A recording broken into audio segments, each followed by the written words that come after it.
नमस्कार, मी राघवी ओम सावंत बुलेटिनमध्ये आपलं स्वागत करते। महत्त्वाची बातमी, अमेरिकेत गुंतवणूकदारांची फसवणूक केल्याचा अदानींवर आरोप आहे आणि या प्रकरणी भारतीय अधिकाऱ्यांना लाच देण्याचा प्रयत्न केल्याचा आरोप करण्यात येतोय।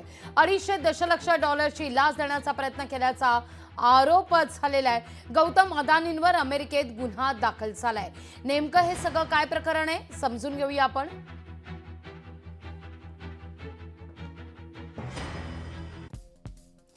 अदानी ग्रीन एनर्जी वादाच्या भोवऱ्यात सापडताना दिसतीये।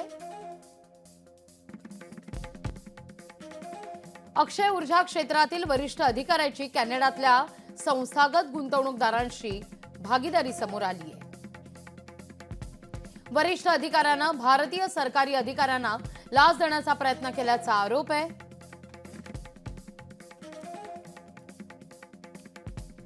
लाचेच्या आधारे सरकारी संस्थांकरता भागीदारीचा आरोप आहे। कराराआडून आंतरराष्ट्रीय गुंतवणूकदारांकडून निधी जमा करण्याचा प्रयत्न झाल्याचा आरोप करण्यात येतोय।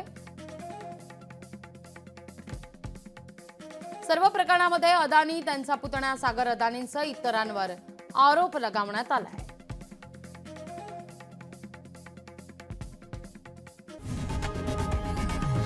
लोकशाही मराठी ऐका, पहा, जागरूक रहा।